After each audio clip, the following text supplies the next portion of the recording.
जय श्री राधे। श्रीमद्भागवत महापुराण नवम स्कंद अथाष्टमो अध्याय सगर चरित्र।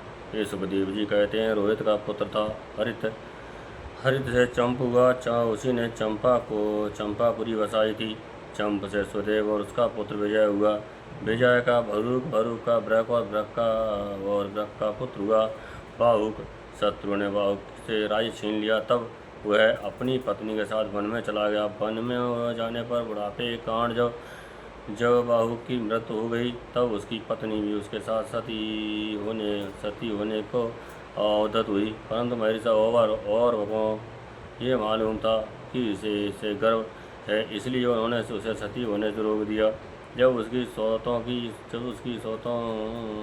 को यह बात मालूम हुई, तो उन्होंने उसके भोजन के साथ विष दे दिया। परंतु गर्भ पर उस विष का कोई प्रभाव नहीं पड़ा। बल्कि उस विष को लिए हुए ही एक बालक जन्म हुआ, तो घर के साथ पैदा होने के कारण सगर कहलाया। सगर बड़े यशस्वी राजा थे।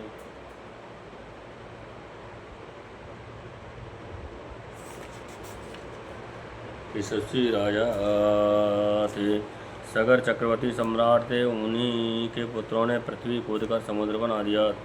अतः सगर ने अपने गुरुदेव और की आज्ञा मानकर ताल, जंग, यवन, शक, हेडंग, है और बर्बर जात के लोगों का वध नहीं किया, बल्कि उन्हें विरूप बना दिया। उनमें से कुछ के सिर मुड़वा दिए, कुछ के मुंह दाढ़ी रखवा दी, कुछ को खुले वाला बना दिया, तो कुछ को आधा मुड़वा दिया।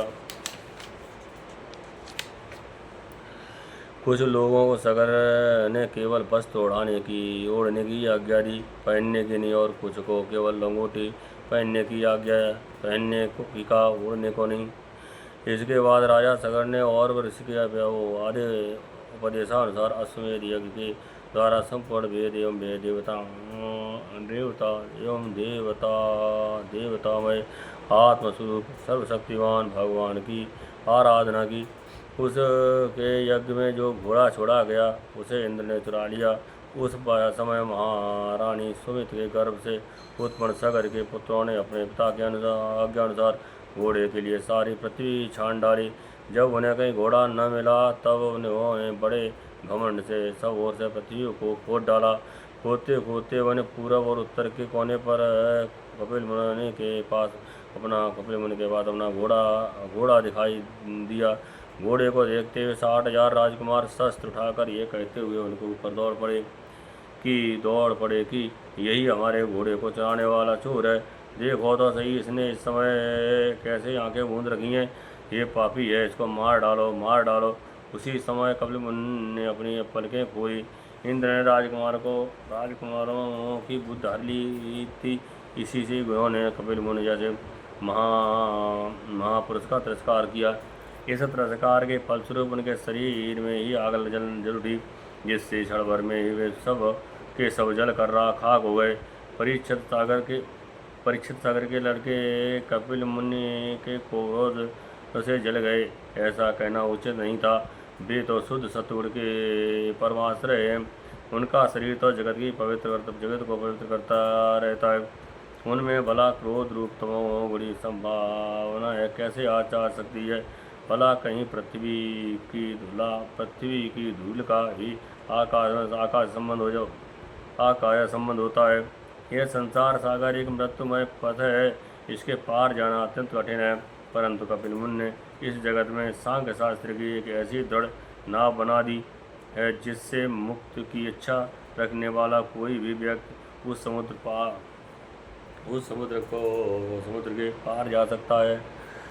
वे केवल परम ज्ञानी ही नहीं, स्वयं परमात्मा हैं। उनमें भला ये शत्रु है और यह मित्र है, इस प्रकार की भेद बुद्धि कैसे हो सकती है। सगर की दूसरी पत्नी का नाम था केशिनी। उसके गर्भ से उन्हें असमंजस नाम का पुत्र हुआ। असमंजस के पुत्र का नाम था अंशुमान। वह अपने दादा सगर की आज्ञाओं के पालन तथा उनकी सेवाओं में लगा रहता। असमंजस के पहले जन्म में योगी थे। असंग संग के कारण वे योग से विचलित हो गए थे, परंतु अब भी उन्हें अपने पुनर्जन्म का स्मरण बना हुआ था। इसलिए वे ऐसे काम किया करते थे जिनसे भाई बंधु उसे प्रिय न समझें। वे कभी कभी तो अत्यंत निंदित कर्म कर बैठते और अपने को पागल सा दिखलाते, यहाँ तक कि खेलते हुए बच्चों को सरियों में डाल देते। इस प्रकार उन्होंने लोगों को उद्विग्न कर दिया था। अंत में उनकी ऐसी करतूत देखकर पिता ने पुत्र स्नेह को तिलांजलि दे दी और उन्हें त्याग दिया। तदनंतर असमंजस अपने योगबल से उन सब बालकों को जीवित जीवित कर दिया और अपने पिता को दिखाकर वे वन में चले गए। अयोध्या के नागरिकों ने जब देखा कि हमारे बालक तो फिर लौट आए, तब उन्हें असीम आश्चर्य हुआ और राजा सगर को भी बड़ा पश्चाताप हुआ। इसके बाद राजा सागर की आज्ञा से अंशुमान घोड़े को ढूंढने के लिए निकले। उन्होंने अपने चाचाओं के द्वारा खोदे हुए समुद्र के किनारे किनारे चलकर उनके शरीर के भस्म के पास वही घोड़े को देखा। वहीं भगवान के अवतार कपिल मुनि बैठे हुए थे। उनको देखकर उदार हृदय अंशुमान ने उनके चरणों में प्रणाम किया और हाथ जोड़कर एकाग्र मन से उनकी स्तुति करने लगे।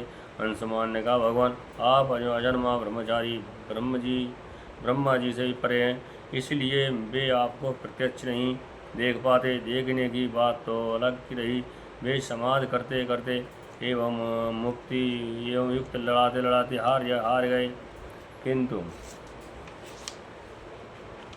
आज तक आपको समझ भी नहीं पाए। हम लोग तो उनके मन शरीर और बुद्धि से होने वाले सृष्टि के द्वारा बने हुए अज्ञानी जीव हैं, तब भला हम आपको कैसे समझ सकते हैं। संसार के शरीरधारी सत्वगुण रजोगुण और तमोगुण यथा तमोगुण प्रधान है। वे जागृत और स्वप्न अवस्था में केवल गुणमय धर्मों विषयों को और सुषुप्त अवस्था में केवल अज्ञान ही ज्ञान है देखते हैं। इसका कारण यह है कि वे आपकी माया से मोहित हो रहे हैं। वे बहिर्मुख होने के कारण बाहर की वस्तुओं को देखते हैं, पर अपने ही हृदय में स्थित आप को नहीं देख पाते। आप एक रस ज्ञान घन हैं सनंदन आदि मुनि, जो आत्मस्वरूप के अनुभवों माया के गुणों के द्वारा होने वाले भेदभाव को और उसके कारण अज्ञान को नष्ट कर चुके हैं। आपका निरंतर चिंतन करते रहते हैं। माया के गुणों में ही भूला हुआ मैं मूढ़ किस प्रकार आपका चिंतन करूं। माया उसके गुण और गुणों के कारण होने वाले कर्म एवं कर्मों के संस्कार से बना हुआ लिंग शरीर आप में है ही नहीं। ना तो आपका नाम है और ना तो रूप। आप में न कार्य है और ना तो करण। आप सनातन आत्मा हैं। ज्ञान का उपदेश करने के लिए ही आपने ये शरीर धारण कर रखा है। हम आपको नमस्कार करते हैं प्रभु। ये संसार आपकी माया की करामात है। इसको सत्य समझकर काम लोभ ईर्षा और मोह से लोगों का चित्त शरीर तथा घर आदि में भटकने लगता है। लोग इसी के चक्कर में फंस जाते हैं। समस्त प्राणियों के आत्मा प्रभु, आज आपके दर्शन से मेरे मुँह की दृढ़ फांसी कट गई है, जो कामना कर्म और इंद्रियों को जीवन दान देती थी। श्री सुखदेव जी कहते हैं, परीक्षित, जब अंशुमान ने भगवान कपिल मुनि के प्रभाव का इस प्रकार गान किया तब उन्होंने मन ही मन अंशुमान पर बड़ा अनुग्रह किया और कहा। श्री भगवान ने कहा, बेटा, ये घोड़ा तुम्हारे पिता का यज्ञ पशु है, इसे तुम ले जाओ। तुम्हारे जले हुए चाचाओं के उद्धार केवल गंगा जल से होगा और कोई उपाय नहीं है। अंशुमान ने बड़ी नम्रता से उन्हें प्रसन्न करके उनकी परिक्रमा की और वे घोड़े को ले आए। सगर ने उस यज्ञ पशु के द्वारा यज्ञ की शेष क्रिया समाप्त की। तब राजा सगर ने अंशुमान को राज्य का भार सौंप दिया और वे स्वयं विषयों से निष्प्रभ एवं बंधन मुक्त हो गए। उन्होंने महर्षि ओवर के बतलाए हुए मार्ग से परम पद की प्राप्ति की।